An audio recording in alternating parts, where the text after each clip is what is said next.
And it is my great pleasure to welcome to Prague and to our event NATO Deputy Secretary General, Mr. Mircea Joana. Mr. Joana, welcome, and please, the floor is yours. Thank you, Mikhail. Madam President, dear Mr. Minister, Jamie. It's always a great pleasure to be back in Prague. And when I got this invitation, I said yes right away. Also because I'm a great fan of the Aspen Institute, and we are part of the family. And also because Jagiellon 2000 and the Prague Center for Transatlantic Relations, they have such a great reputation. Thank you all for having us.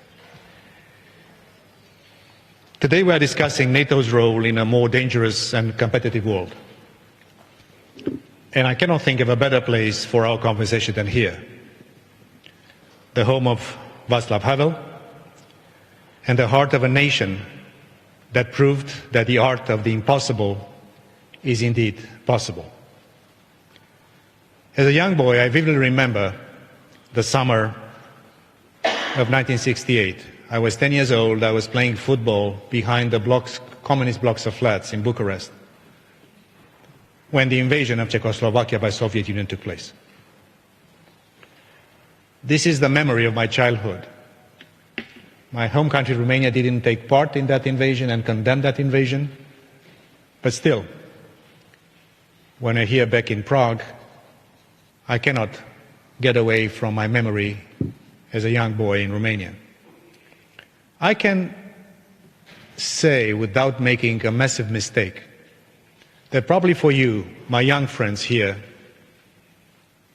the young generation of Europeans, North Americans, and freedom lovers from all over the world, the criminal war that Putin has waged on Ukraine will be a similar traumatic experience, also for our young generations. And this is, in a way, a wake-up call that democracy is never granted, that liberty is never granted, and the dignity of human being can be jeopardized by bullies and by nations that do not respect international norms and international order. Just as the people of Prague did many years ago, brave Ukrainians, men and women today, from Kyiv, from Kherson, from Kharkiv to Mariupol, are fighting for their values and their land. Moscow's aggression will only strengthen their determination and resolve, and fuel the flame of freedom and democracy in their hearts, as it did in your country and in mine many decades ago. President Putin's brutal, unprovoked invasion has shattered peace in Europe. It has savaged the lives of millions of innocent Ukrainians. It has shaken the entire international order. Putin is also waging war on his own people. He's cracking down on media freedom, on opposition, on peaceful protests, lying to his own soldiers, and robbing young Russians of the bright and open future they deserve. NATO's response has been swift and decisive. At our extraordinary summit last week, NATO leaders agreed to step up our significant support to Ukraine even further, and will continue to do that. We will also continue to impose unprecedented costs on President Putin's regime and to hamper his ability to wage war. And we are significantly reinforcing allied deterrence and defense, including for new battle groups in Bulgaria, Hungary, Romania and Slovakia. This is an unmistakable message we send that will protect and defend every square inch of NATO territory. And I welcome the Czech Republic's support for our efforts. Prime Minister Fiala recently visited Kiev with his Polish and Slovenian counterparts to show their solidarity. You are receiving hundreds of thousands of Ukrainians seeking safety. And you lead one of the new battle groups in Slovakia, where you have already deployed hundreds of additional troops. This is on top of your existing contributions to our multinational battle groups in Latvia and Lithuania. We are grateful for the Czech consistent and active contribution to our deterrence and defense, and I know we can count on you also in the future. NATO is coordinating our response closely also with our partners, including and especially with the European Union. And I know that you will continue to strengthen this vital NATO-EU cooperation. Minister, mentioning this morning in the Strategic Concept Seminar, the strategic unity between our two indispensable organizations. As you take over the EU Presidency Council in the second part of this year, this will be only 2 days after the NATO Madrid summit. This will be probably when we'll be signing the third joint declaration between NATO and the European Union. We count on the Czech leadership of the EU Council for moving forward also the NATO-EU strategic partnership. But the ramifications of today's conflict go far beyond Ukraine. We are at a historical turning point, where we face a more fundamental struggle for our values and our way of life. Freedom over oppression, democracy over autocracy, and the rule of law over the rule of brute force. We must adapt to this new global reality, and we are. At our summit in Madrid in June, we'll take further actions to reset our deterrence and defense for the long term, from forward presence to forward defense. We'll strengthen our posture across all domains, from land and sea and air to cyber and space. We will make sure our alliance remains ready to respond to any threat coming from any direction, including by redoubling efforts to invest more in our defense. In Madrid, as I mentioned, we also agree NATO's next strategic concept. We welcome the strategic compass that the EU has adopted last week. Our blueprint for keeping our 1 billion citizens in 30 democratic NATO allies safe in a more dangerous and more competitive world.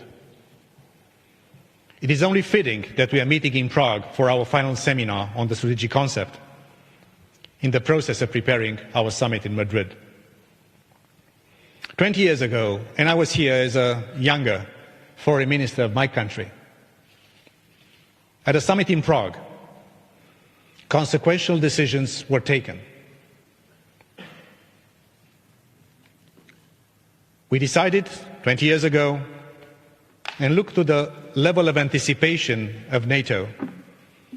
In Prague, 20 years ago, we decided to establish a NATO response force. For the first time in the history of NATO, this has been deployed because of the invasion of Ukraine by Russia. We also strengthened, at that very summit in Prague, NATO's preparedness for chemical and biological attacks.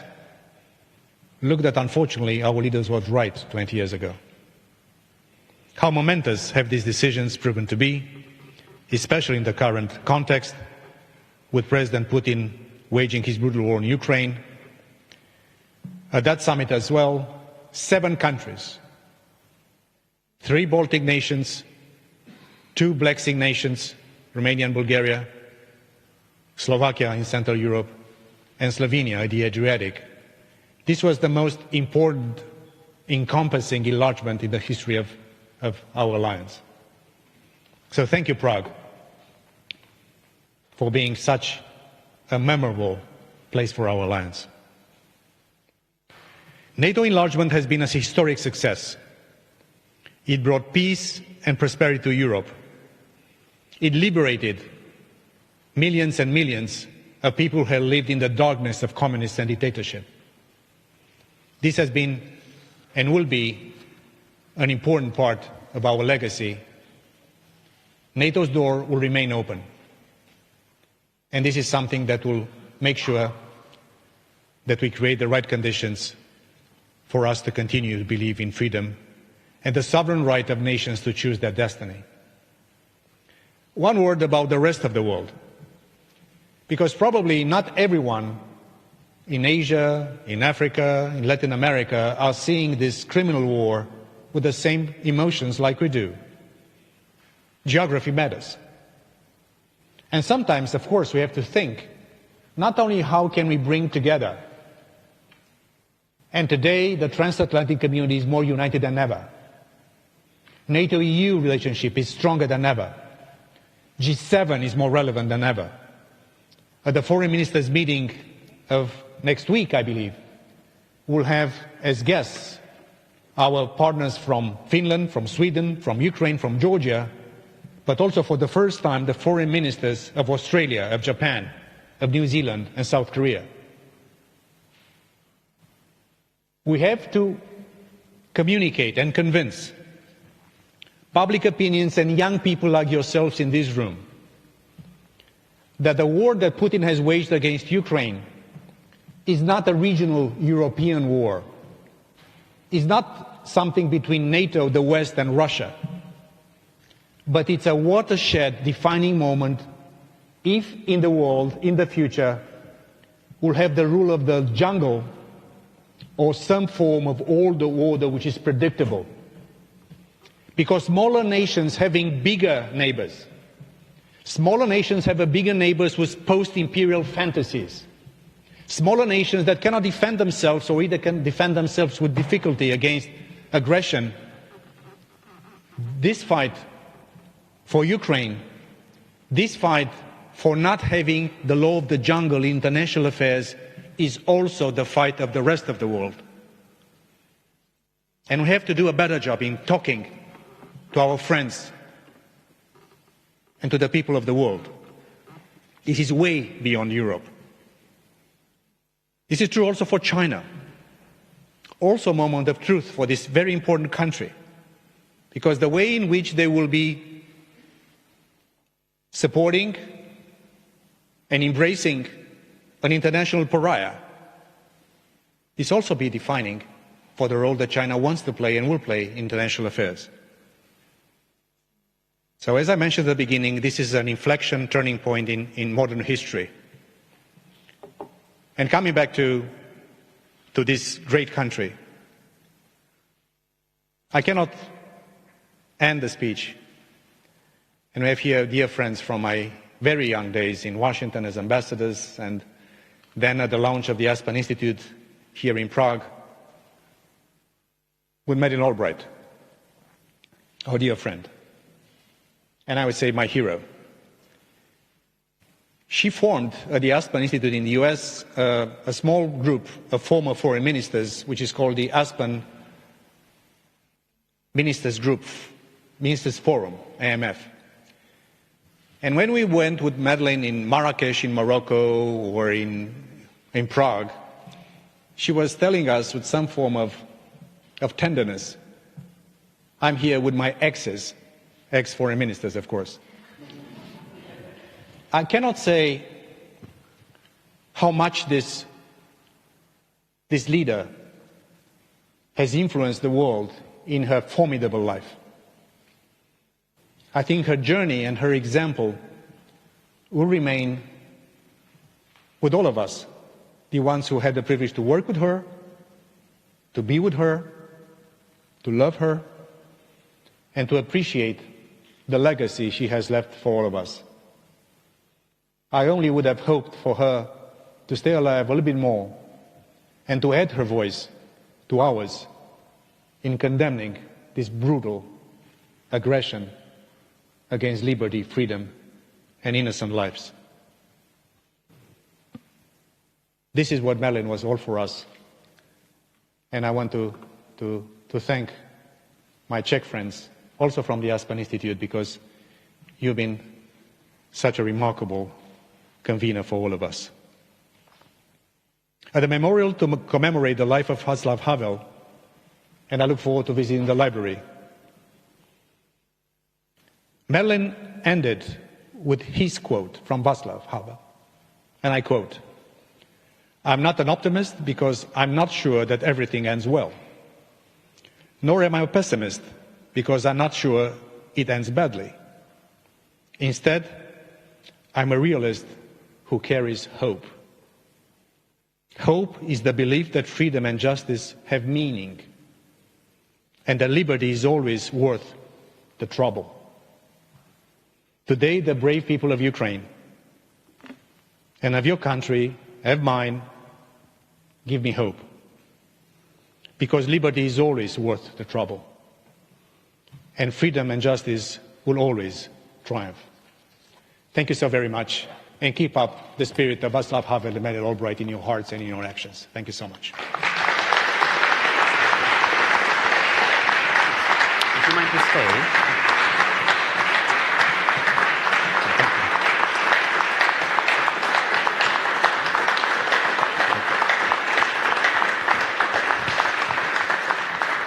Mr. Joanna, thanks a lot. Thank you very much for your contribution. And would you mind to stay, please, for 3 questions from the audience? We have microphones. If from the young ones, even 5. We hope so. Yeah, we hope so. And I would like to introduce yourself, and please ask. And I would like to ask you to keep your question to 30 seconds. I see the right hand, Jan Lukačević, right there, please. Thank you. My name is Jan Lukačević. I'm one of the NATO 2030 young leaders. My question is, we see an unprecedented use of space technology during the war in Ukraine. Satellites, normally observing land cover, allow us to locate Russian troops.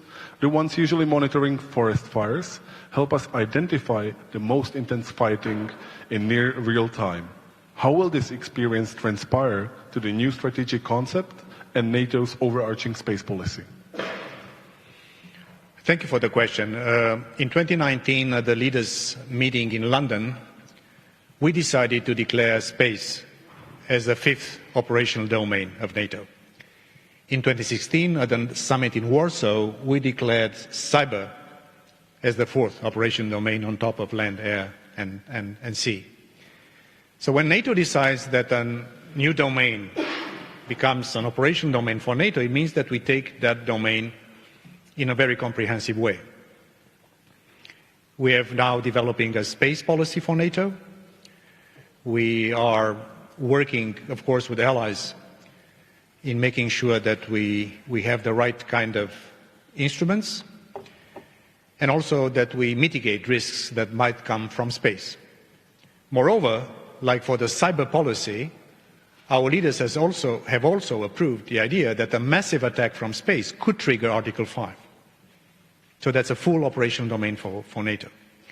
Now, coming back to the horrible war in Ukraine. You've seen a change of policy in terms of strategic communication coming from NATO and from some of our key allies, US, but others as well. And we've been saying publicly, in terms of strategic communication, that Putin is preparing a full invasion of Ukraine. We did that, and it's a major change in the way in which we communicate. Intelligence is more discreet, by definition, and it informs decisions of leaders. But we decided to turn this thing around, and I think we did the right thing, because exposing the moves of Putin, we also, in a way, gained a little bit of time, and also we're also preparing our public opinions for something bad that was about to come. What I want to say, which was a little bit surprising even for us, in the positive sense, was the incredible way in which our public opinions, our civil society, our citizens and our businesses have mobilized themselves without anyone telling them to do that in supporting Ukraine. You see private companies that offer satellite pictures commercially, giving this intel to Ukrainians. Of course we give intel to Ukrainians as well. So what I would like to say, that this is something that I don't know how to capture in the strategic concept, this part. But in a way we are giving Mr. Putin a taste of his own recipe, because he was involving in our democracy, he was playing with hybrid disinformation on a big scale. So in a way I have to applaud not only the fantastic unity of our leaders, including on space policy, but also the way in which our societies as a whole have reacted to this How can we nurture that spirit, and how can we make sure that this is maintained? This is something that we'll have to find. And probably people like you, smart, young NATO leaders, could help us in that direction. Thank you. Thanks a lot. Yeah, I see the gentleman in the blue shirt, please. Yes. Yes, please. Yeah. Thank you. I am Tomáš Koreň from the Prague Student Summit. I would like to ask, with the war being waged in Ukraine, we have also seen a hybrid war that has been sadly a part of our Eastern European lives for over 8 years and even maybe longer. And we have seen several member states taking action against those disinformation sources. I would like to ask whether there is a role for NATO to influence this policy and to tackle this problem, or whether it should, in your opinion, stay solely to the domain of member states themselves. Thank you. Thank you for your question. On a daily basis, NATO, European Union, and the G7 are working on fighting disinformation from Russia, from China, also from others. And I think we are doing a pretty good job. And the exchange of information, a comparison of facts, debunking myths and lies, like this blatant lie by Russia that Ukraine has a US lab on biological weapons, in its total fantasy and lie. But when it comes to the massive intoxication and sophisticated toolbox of Russia and others to work in every crack of our democratic life, to amplify any discontent in our societies, to look into everything which is contentious, we have to find even better ways to counteract that. And we cannot do it only as institutions or even national governments.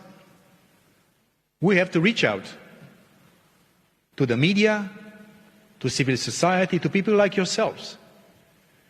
And I can also anticipate that now, as some big Western technological platforms are thinking of taking some steps to put, at least turn down the volume of Sputniks and Russia Today and these things, they're also reorganizing themselves.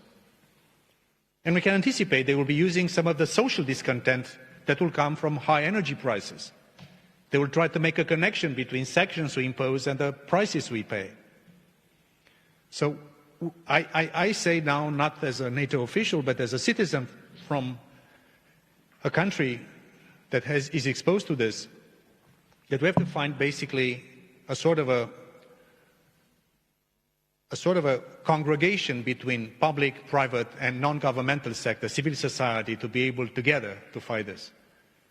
Not to have censorship, because I do not believe that freedom is that, but to find a far more effective way to rebuke, debunk, and let the truth reach our people. But in terms of institutions, NATO, EU, and G7, we are working on a daily basis, and I think this is a very promising partnership between our organizations. Thank you, and I saw the hand in the back row, please. Thank you. I'm Ondřej Olšanský from Atlantic Forum. I would like to ask you about the security of member states regarding their supply chains, energy security. Is there a role to play for NATO to be active in perhaps some kind of consensual arrangement to make a policy for member states to secure their supply chains and implement financial and industrial security into their frameworks? Thank you. Thank you again for the question. The war that Russia has waged on innocent Ukraine is also a turning point in the way in which Europe and all of us in NATO, in the EU, individual nations and businesses are thinking of energy security. It is clear that Russia has absolutely no scruple in abusing of its number one geoeconomic tool, which is energy. And you see in recent weeks, after the start of this war, that I would say impressive actions have been taken. Listen to the decisions in Germany. They're far-reaching. They're bold. And they will be followed probably by many other countries that have similar situations. Your country is heavily dependent on Russian gas. I also welcome the fact that when President Biden came to our summit, and then we had in NATO headquarters the G7 summit, he went to meet the European Council, and there is this discussion to bring more liquefied gas, LNGs, to Europe. We also have to do a better job in Europe to making sure that we also have the right infrastructures to welcome additional diversified sources and also interconnectors. Because also Russia's policy for decades has been not only to make us ever more dependent on their gas and oil and raw materials, but also to inhibit any potential competition to their supremacy in pipelines, in many things. So I believe it's a wake-up call for all of us. NATO has an energy security policy. Energy is part of the resilience indicators for NATO, and NATO is looking actively into this. But we are not a prime organization to respond to this. I think the prime responsibility lies with nations, with the European Union, and then all of us in the world. The same thing about supply chain, the same thing about food security, the same thing about many things that have been abused by Russia and others. So I think this wake-up call will trigger also geoeconomic and not only geopolitical consequences. Okay. I said 5, 1 and 2. Young, both young. Okay. Thank you very much. My name is Rufus Ferdinand Kofton, also from the Prague Student Summit, and I had a question. Now, Ukraine is currently being invaded by Russia, and so there is very little chance of it becoming a member of the North Atlantic Treaty Organization. I think we all understand that to a certain extent, but there are also countries like Georgia, like Finland, and possibly even Moldova that could have their territorial stability also in some way threatened by the Russian Federation. Now, if that happened, if Russia set its warmongering sights on these countries that are not in NATO yet, although some have some sort of agreements and cooperation with this organization, would similar support that is currently being given to Ukraine also be given to these countries, again, if Russia planned or committed certain acts like they did against Ukraine? Thank you. Thank you for the question. Now, as we speak, we have 3 countries that are aspirants to join NATO. That's Ukraine, Georgia, and Bosnia-Herzegovina. The Republic of Moldova has a constitution of neutrality. They are a partner of NATO, but they are not seeking to join.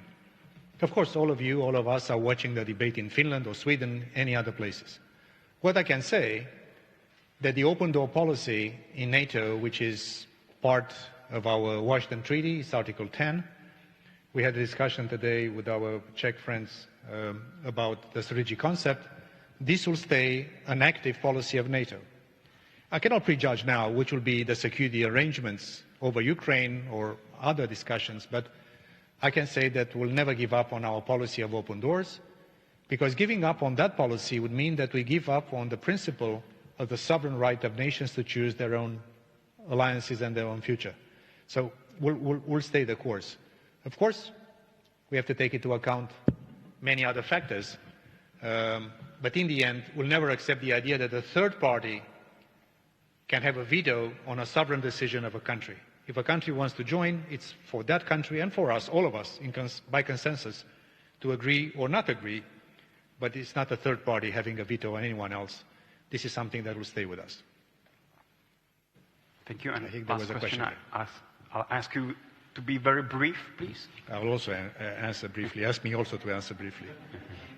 Good afternoon. My name is Katerina Kritisova. I'm also a member of the NATO 2030 Young Leaders Group and of the Aspen Young Leaders Group.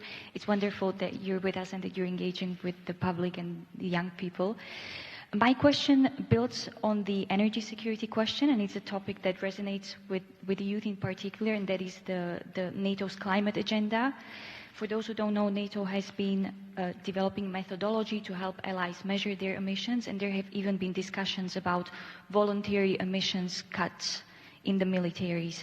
So the war that is ongoing is extremely destructive for the environment. We're making decisions that are not necessarily climate friendly for obvious reasons, but I was wondering, as we're focusing on deterrence, enhancing deterrence and defense, improving our energy security, where does this leave NATO's climate ambitions or the mitigation efforts? Thank you very much. No, thank you for the question, and thank you for your involvement in Aspen and everything else.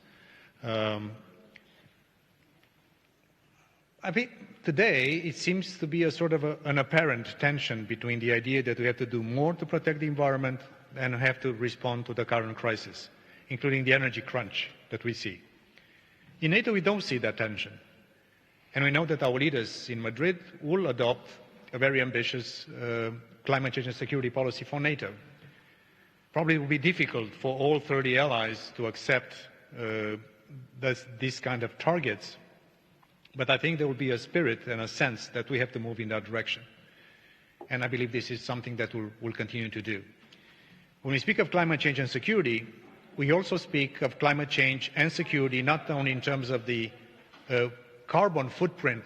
Hello, carbon footprint is a lively environment of our militaries. We also speak of the security implications of climate change. This is affecting the way in which we run operations in very hot or very cold environments. This is also influencing dramatically the resilience and adds to fragility of many countries to the south and to many other directions. So, and you also know Jens Stoltenberg is a Norwegian, so he's also my colleague and my boss, and I know that he would not let us not continue to get involved in this issue. And this is very high on our agenda, and we'll continue to be very strongly committed to that. Okay, thank you all very much. It was a pleasure to be with you. I'll leave you with a distinguished panel. Thank you. Thank you very much.